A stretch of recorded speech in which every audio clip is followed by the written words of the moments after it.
오늘 9월 25일이죠. 정확히 9월 25일이 나팔절입니다. 구약에서는 실질적으로 지켰지만 우리들은 그 의미를 지켜야 돼요. 그래야 우리가 삽니다. 구약 백성들이 명절을 지켜야 삽니다. 우리는 그 의미를 살아야, 구약의 명절들을 살아야 우리가 치유받고 구원받습니다. 그래서 너무나 감사하죠. 하나님께서는 이렇게 명절들을 우리에게 주시사 우리가 어떻게 구원받아야 하고 우리가 어떻게 살아야 하는 것을 너무나 구체적으로 우리에게 말씀하여 주신 것에 대해서 너무나 감사합니다.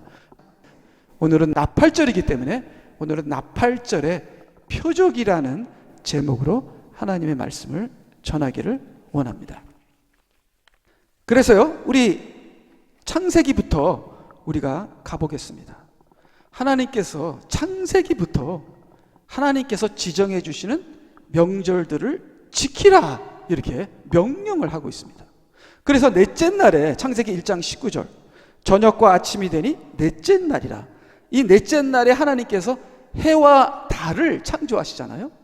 왜 해와 달을 창조하셨을까? 첫 번째는 하나님께서 말씀하시기를 낮과 밤을 나누기 위하여, 낮과 밤을 나누기 위하여, 어두움과 빛을 나누기 위하여, 하나님의 말씀과 사탄의 영역을 나누기 위하여, 어두움의 사람들과 빛의 사람들을 나누기 위하여 하나님께서는 해와 달을 주셨죠. 달은 어두움의 지도자, 해는 빛의 지도자. 해는 예수 그리스도, 달은 사람. 달이 잘못되면 적그리스도가 되는 거죠. 그러니까 하나님의 모든 말씀은 예언이요, 하나님의 모든 말씀에는 표적이 있고 하나님의 모든 말씀은 영적인 의미가 있는 거예요.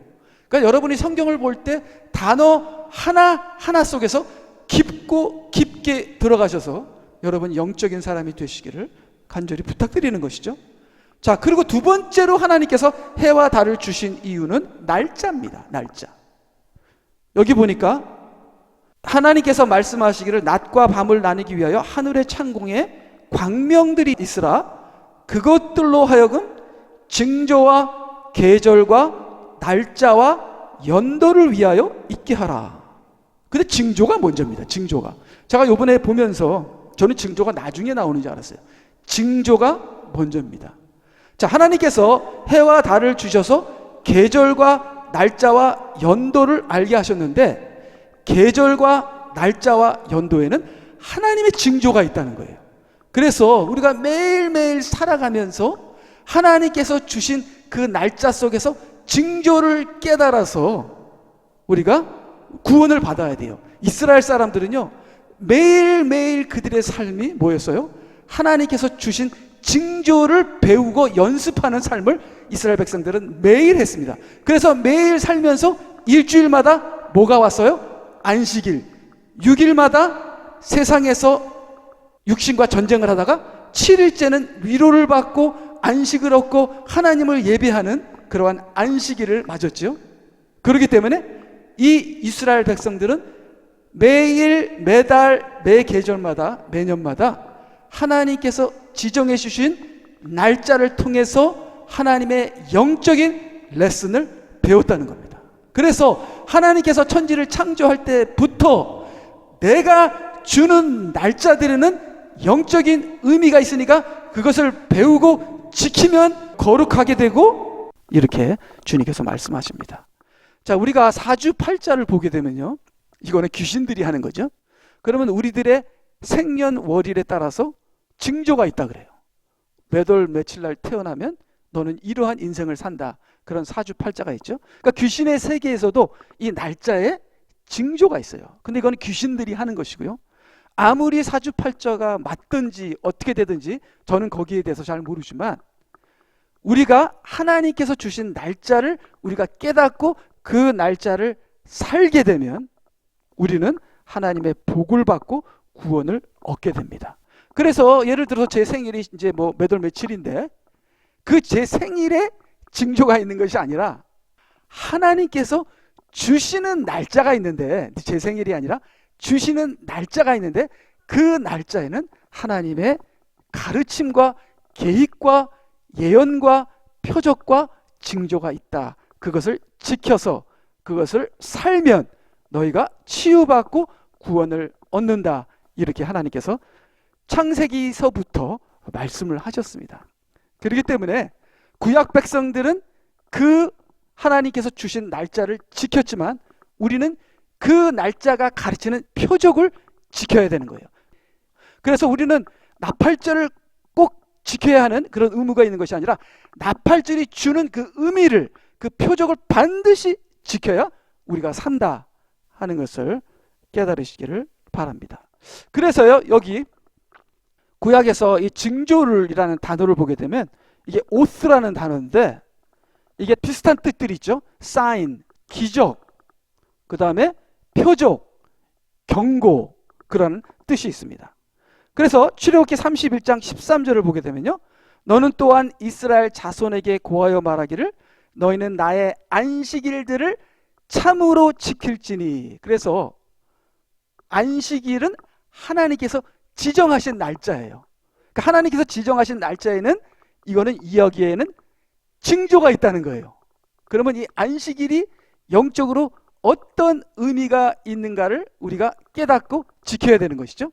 그래서 여기서 말씀하시죠. 너희는 나의 안식일들을 참으로 지킬지니 이는 그것이 너의 대대에 걸쳐 나와 너의 사이에 표적이니라. 표적이니라. 여기선 표적이라고 얘기했어요. 아까 창세기에서는 같은 단어를 징조라고 얘기하고요, 여기서는 안식일들이 표적이라 이렇게 얘기하셨습니다. 이로써 내가 너희를 거룩해 하는 주임을 너희로 알게 하려는 것이니라. 그러니까 안식일을 지켜야 우리가 거룩하게 돼요. 구별돼요. 그리고 우리가 구별돼야 구원을 받는 것이죠.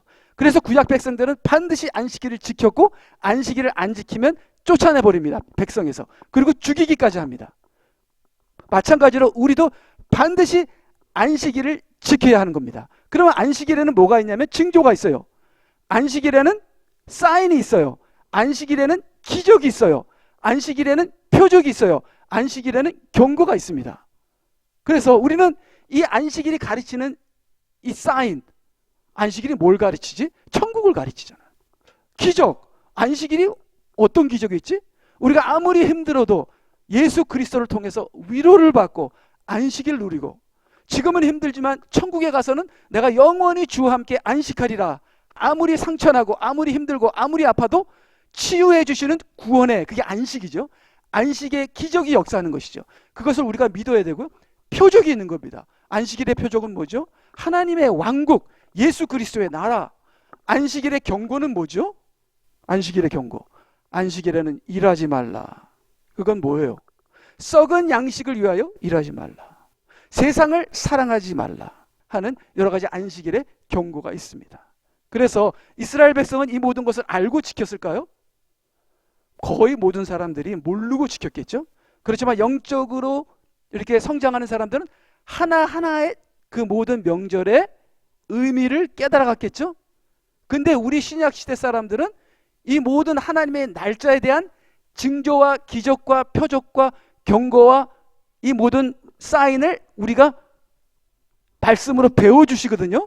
그래서 우리는 주님의 날짜의 의미를, 표적을 깨닫고 구별되어, 그래야 구별되거든요. 구별되어 구원받는 저와 여러분이 되시기 바랍니다. 그래서 여러분 안식 못하면, 제가 얼마 전에 커피를 마시고 잠을 못 자는데 안식이 안 오더라고요.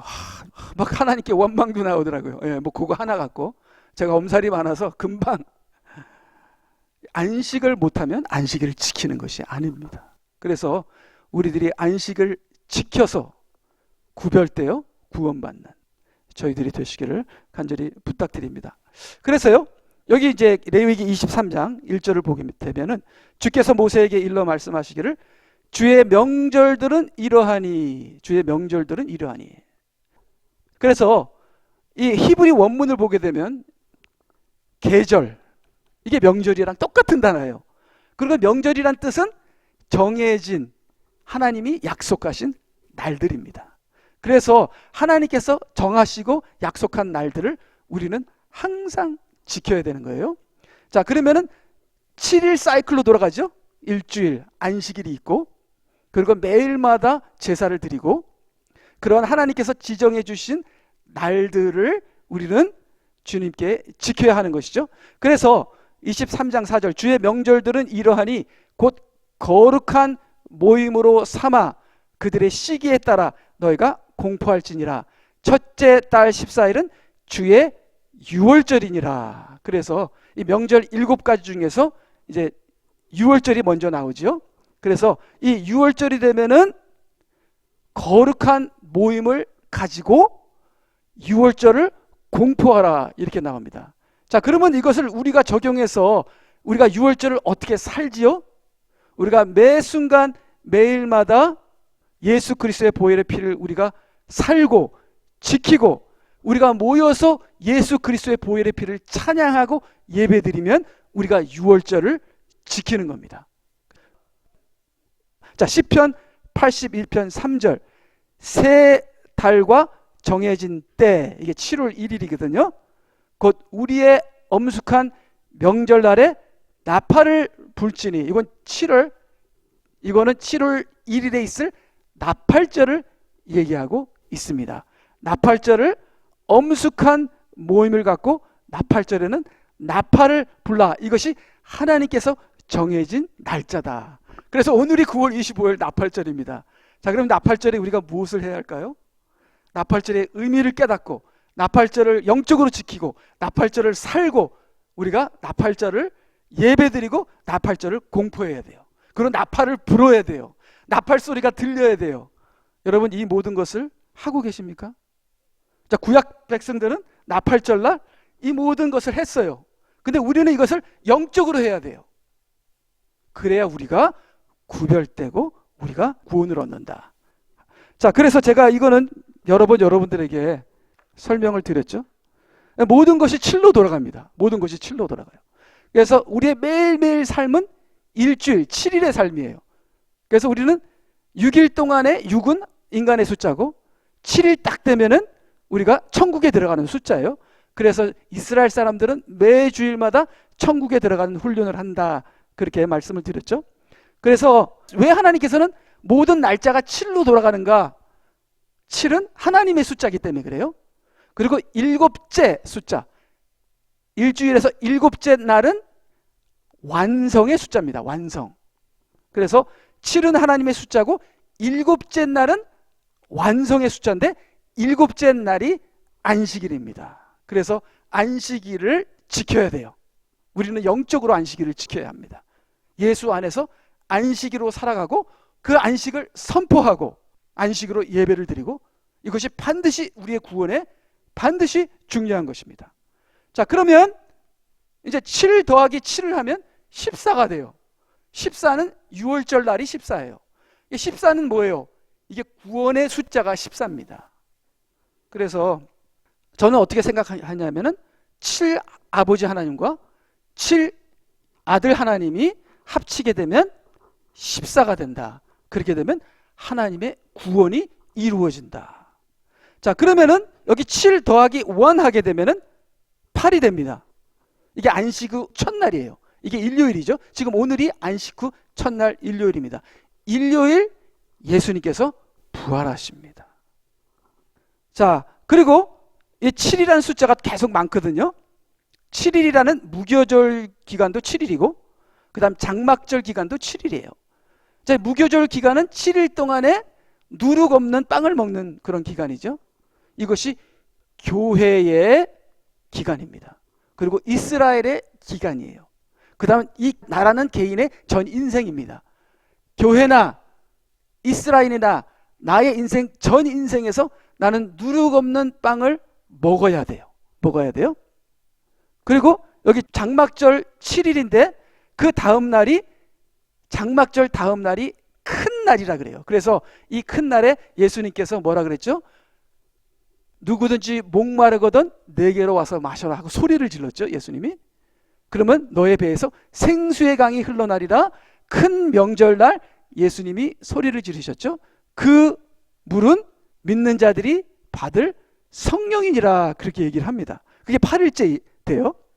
자, 그러면은 여기 7하고 플러스 1은 8이고 여기도 7하고 플러스 1은 8인데 이 8은 영원한 세계죠. 영원한 세계로 들어간다는 그런 말인데, 그럼 이 완은 무슨 의미가 있을까요? 완은, 저는 이 7은 하나님의 숫자고 하나님의 사역의 숫자고, 이 완은 겨자씨 하나일 만한 나라고 저는 생각합니다. 그래서 하나님의 완성된 7에 나를 붙이면 내가 영생을 얻게 되는 것이죠. 그러니까 이 오순절도 마찬가지예요. 오순절은 7이 말씀이고 또 다른 7은 성령이에요. 그런데 말씀과 성령이 합치면 이게 시너지 효과가 일어나서 곱하기가 돼버려서 49가 됩니다. 7, 7이 49. 근데 거기서 내 작은 믿음이 거기에 합쳐지게 되면 50이 되는 것이죠.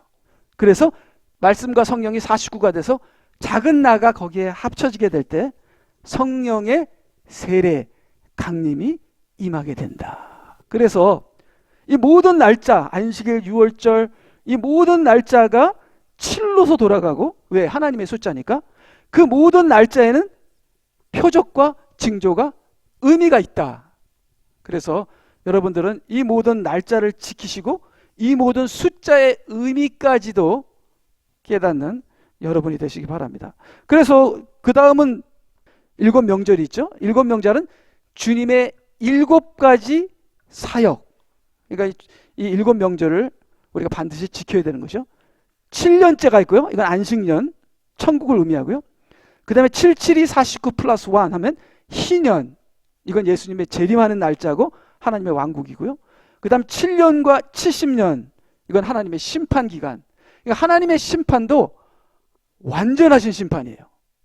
하나님의 구원도 완전하신 구원. 그래서 하나님의 심판도 7년, 70년 이렇게 들어갑니다.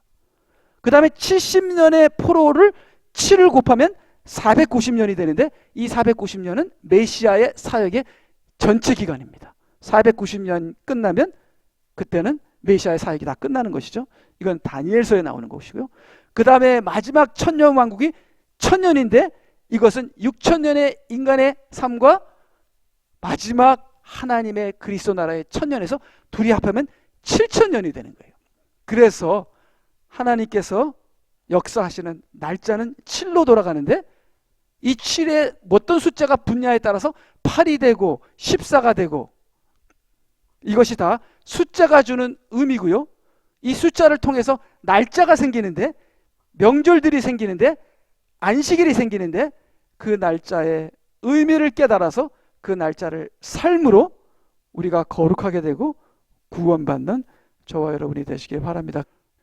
자, 그 다음을 보게 되면요. 자, 우리가 이제 굉장히 많이 보는 거잖아요. 7명절. 그러니까 여러분의 신앙이 7명절을 이루어야 되거든요. 내가 지금 7명절을 이루고 있는가? 이루어야 거룩하게 되고 구별되고 구원을 받게 되는 거예요. 우리 교회들은 전부 다 6월절밖에 이루지 않거든요. 왜 교회들은 6월절만 지키는가? 이것도 제대로라도 지켜줬으면 좋겠어요. 근데 이 7가지를 다 지켜야 우리는 구원을 받는다.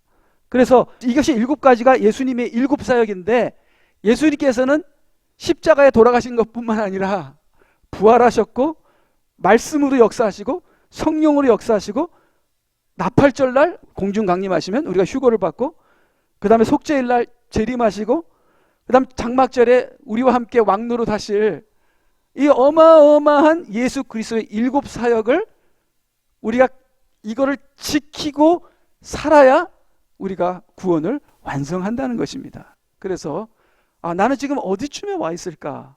자, 초실절날 예수님께서 부활하셨죠? 초실절은 첫 열매예요.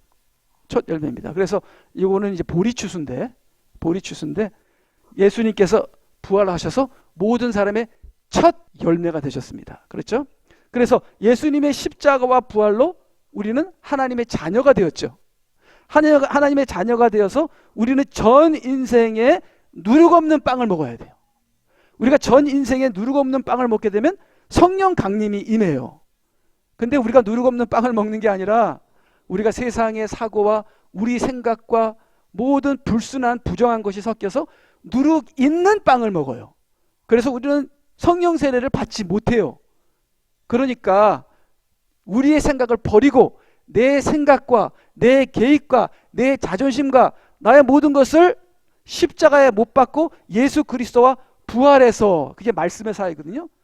우리가 누룩없는 빵을 먹게 되면 내 생각이 십자가에서 죽고 내가 예수 그리스도와 함께 영적으로 계속 부활하거든요. 그게 누룩없는 빵의 사역이에요.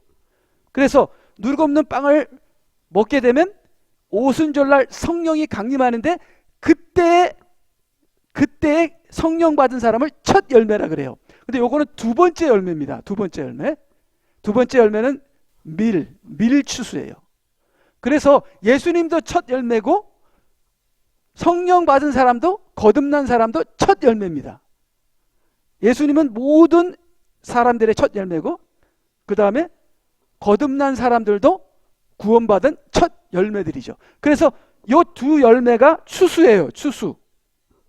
그래서 우리가 예수 그리스도의 피로 구원받고 성령 받는 것이 추수예요. 추수. 그래서 여기서 익어서 추수가 되면은 날팔절로 들어갑니다. 공중 강림하실 때 교회가 들림을 받아요. 그러면 우리가 추수한 열매들이 공중에서 주님을 만나서 주님과 영원히 살게 되는 거예요. 자, 그런데 누룩이 있는 빵을 먹고 성령 세례를 못 받은 사람들은 나팔절에 나팔을 듣지도 못하고 나팔을 불어도 휴거가 안 되고 그냥 땅에 남게 돼요. 그 사람들이 대환란으로 들어가요. 그래서 나팔절과 속죄일 사이에 10일이 있는데 이 10일 사이에 회개를 해야 돼요. 이 10일이 대환란이고 그 다음에 서머나 교회에 말한 너희들이 10일 동안 핍박을 받으리니 하는 거예요. 그래서 여러분께서 휴거가 안 되시면 나팔절과 속죄일 10일 사이에 엄청난 회개를 하고 그 다음에 순교를 하시던가 하게 되면 속죄일날 희년 속죄일날 예수님이 재림하실 때 여러분들이 구원을 받게 된다.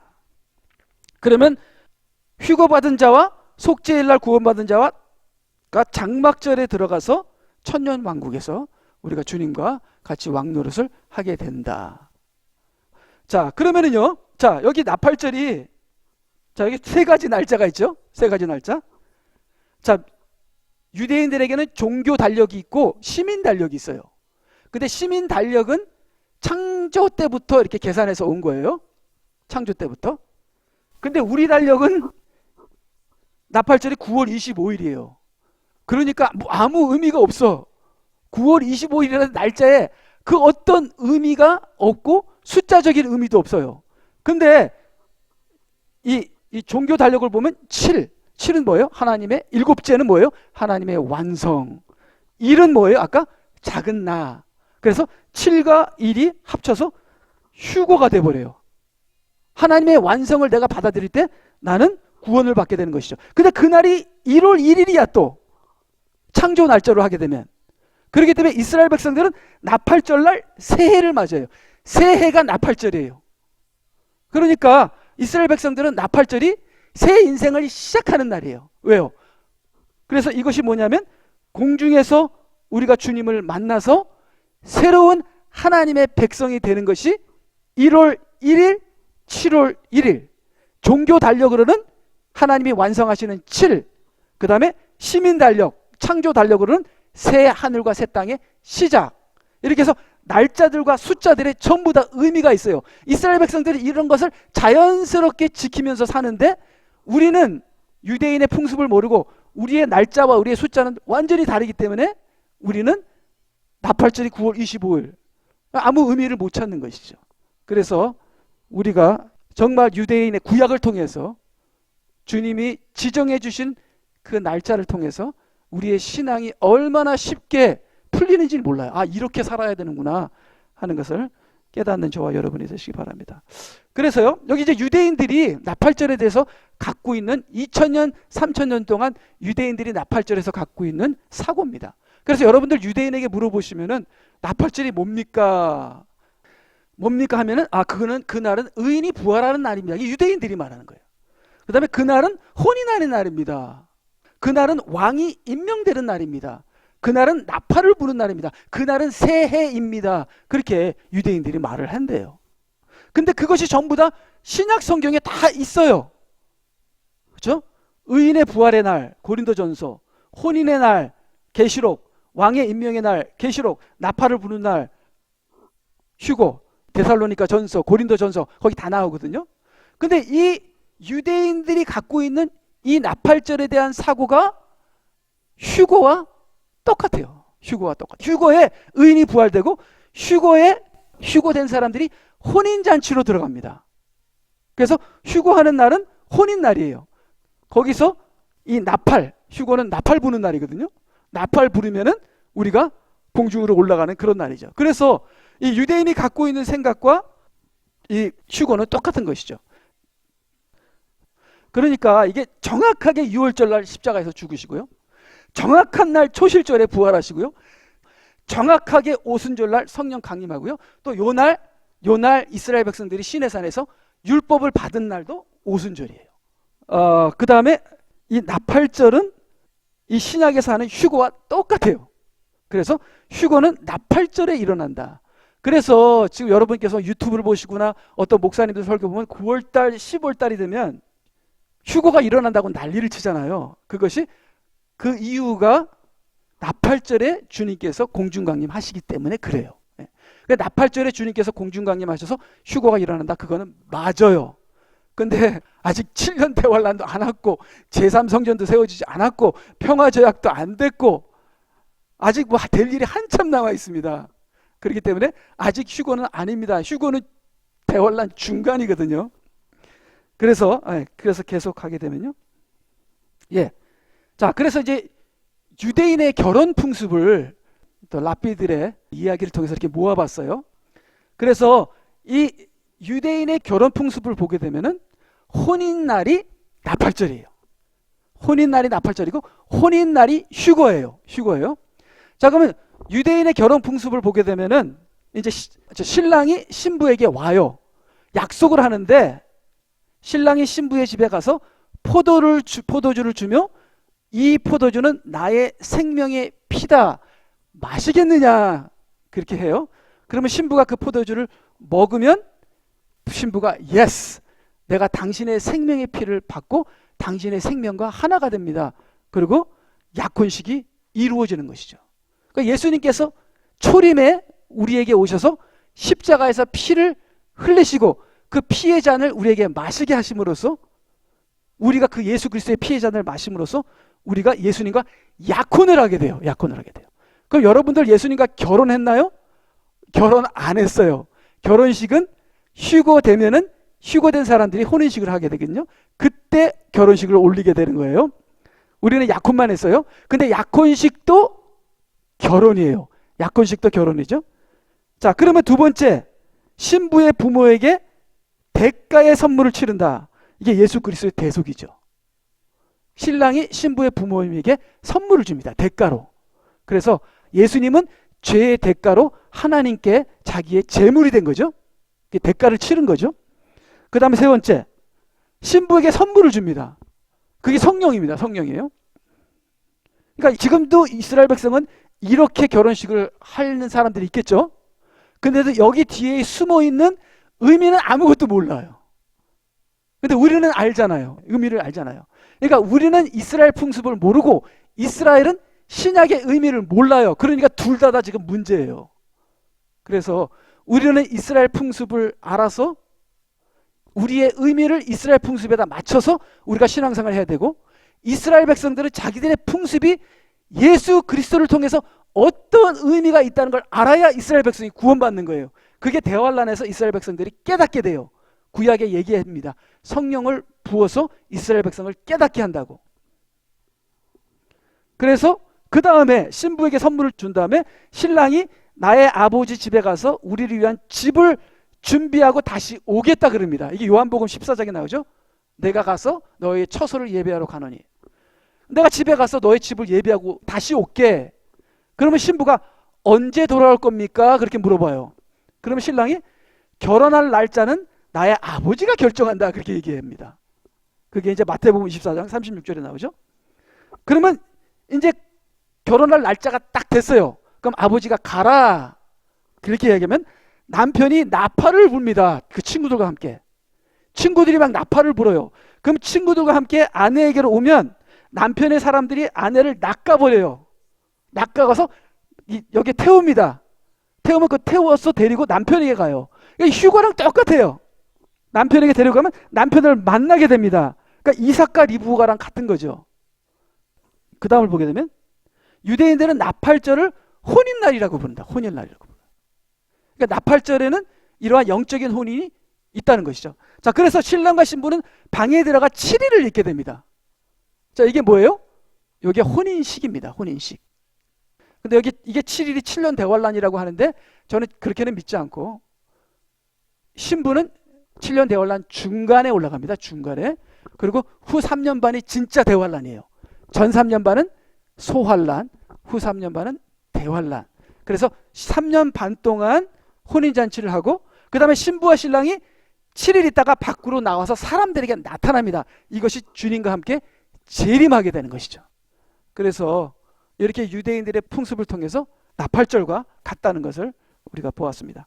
자, 그래서요, 그 다음을 보게 되면, 자, 그러면 우리가 이제 집 구약으로 가서 이 나팔절에 대해서 우리가 보게 되면요, 이스라엘 자손에게 고하여 말하라. 일곱째 달, 그의 첫날에 안식일을 삼고 나팔들을 불어 기념일과 거룩한 모임을 삼을지니라.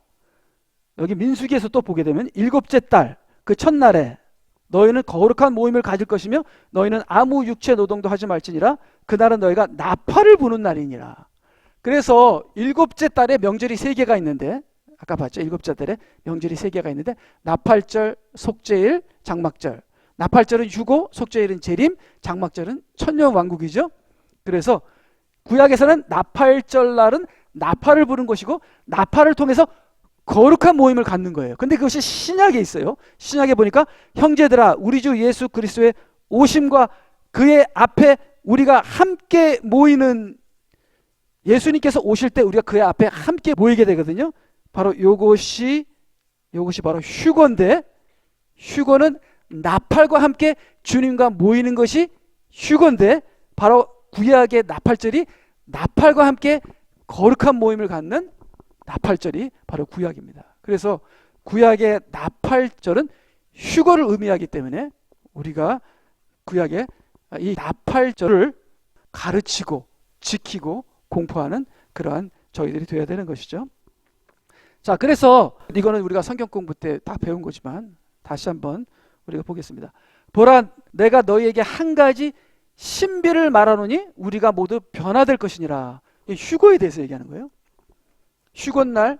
근데 그것이 고린도전서 15장 50절 보니까 마지막 나팔이래요. 그러니까 마지막 나팔은 이게 나팔절에 마지막으로 부는 날을 마지막 나팔이라 그래요.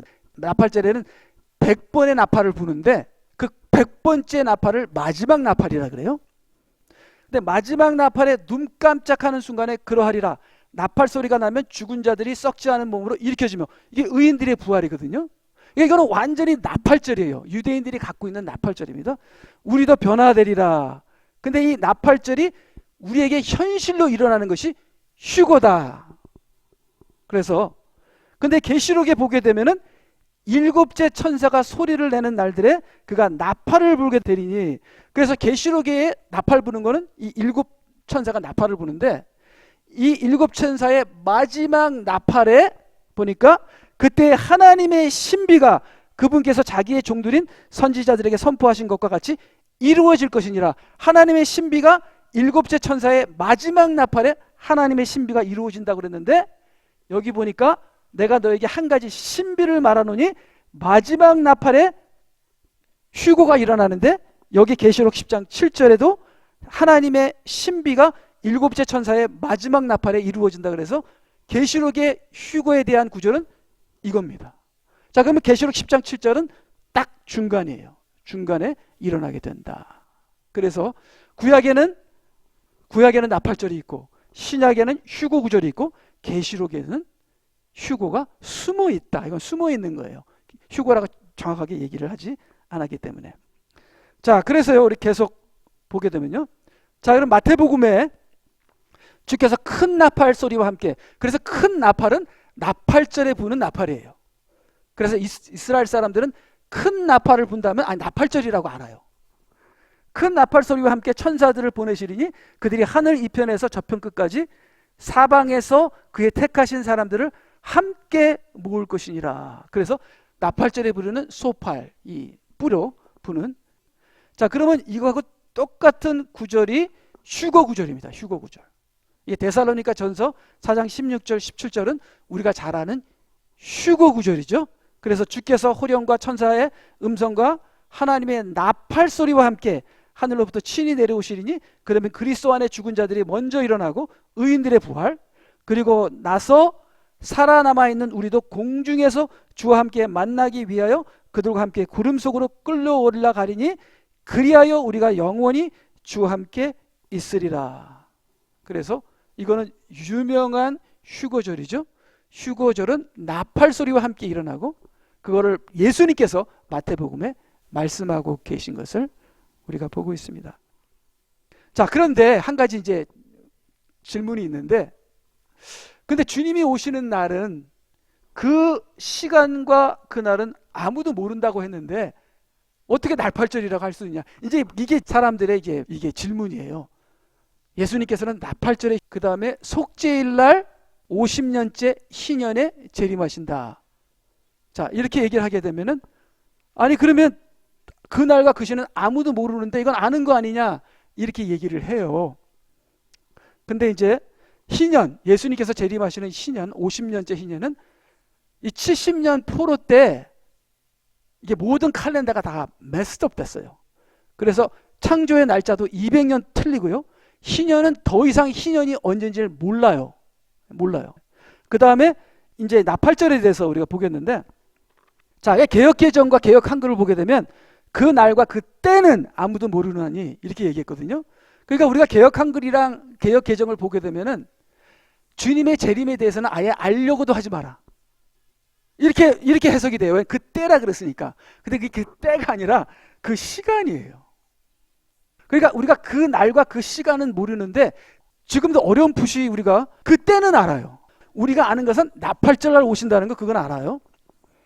여기 그 날과 그 시간은 아무도 모르나니. 근데 그 날과 그 시간에는 아무도 모르나니라는 것이 유대인들이 쓰는 관용구예요. 유대인들이 이 말을 많이 써요. 그러니까 여러분들 유대인들에게 가서 그 날과 그 시간을 모르는 날이 뭡니까? 그렇게 물어보면 모든 유대인들이 그건 나팔절이에요. 그렇게 얘기해요. 그리고 매달 첫날은 그 날과 그 시간을 아무도 몰라요. 그러니까 7월 1일이 언제인지를 아무도 몰라요. 왜 그런지 아세요? 음력이기 때문에 그래요. 음력이기 때문에. 자, 그러면 그 다음을 보게 되면요. 자, 이스라엘은 음력을 사용한다. 매달 첫날은 달이 조금이라도 보여야 그 달이 시작되는 겁니다. 그러나 어느 달이 어느 시에 달 조각이 보일지 모른다. 그래서 두 명의 증인들이 밤에 달이 나타나기를 기다린다. 그래서 두 명의 증인들이 나가서 이스라엘은 밤 6시부터 하루가 시작되거든요. 그러니까 밤 6시부터 다른 사람은 자야죠. 근데 이스라엘 백성이 두 명의 증인이 파수꾼을 하는 거예요. 나가서 달이 언제 뜨냐를 기다리는 거예요. 그래서 25일을 뜰지 26일 뜰지 27일 뜰지 모르는 거예요. 그래서 이렇게 계속 보다가 달이 조금이라도 보이면 시작 그렇게 하는 거예요. 시작. 예. 기다리다가 이제 달이 딱 또 조금이라도 달이 보이게 되면 나팔절이다 이렇게 선포를 하게 되는 것이죠. 그렇기 때문에 이 이스라엘 사람들은 그 달의 첫날, 특별히 나팔절은 언제 어느 시에 어느 날에 나팔절이 되는지를 몰라요. 그래서 그 요한계시록 11장에 두 명의 증인들이 나오죠. 그래서 나팔절은 아무도 그 날과 그 시간을 모른다. 이것은 나팔절을 말하는 히브리 관용구이다. 그래서 나팔절은 이틀을 거쳐야 명절을 온전히 지킬 수 있다. 그래서 나팔절은 오늘부터 시작해서 27일 저녁 6시까지 나팔절이 된다고 그렇게 얘기를 하더라고요. 예수님께서도 어느 년도, 어느 날, 어느 시에 오시는지는 아무도 몰라요. 근데 나팔절에 오시는 거는 맞아요. 왜냐하면 이걸 우리가 어떻게 알게 됐냐? 구약을 통해서 알게 됐어요. 신약을 통해서는 죽었다 깨나도 몰라요. 그래서 신약을 통해서 우리가 예수님이 어느 날 어느 시에 못 온다 그러면은 그냥 막연하게 우리는 모른다고 그렇게 아는데 그거는 아니에요. 그리고 개역 한글을 보게 되면 어느 날 어느 때에 못 온다고 나와 있어요. 그러면 아예 예수님이 오시는 거에 대해서는 생각도 하지 마라. 이렇게 해서 재림신앙이 아예 죽어버려요. 개역신앙을, 개역 한글을 읽게 되면. 그래서 우리는 성경책을 킹제임스로 읽고 그 다음에 구약을 통해서 우리가 예수님의 명절을 통해서 우리가 예수님께서 언제 오시는지를 우리가 알 수 있는 것이죠. 자, 그래서 이제 마지막으로 나팔절과 우리들의 사명.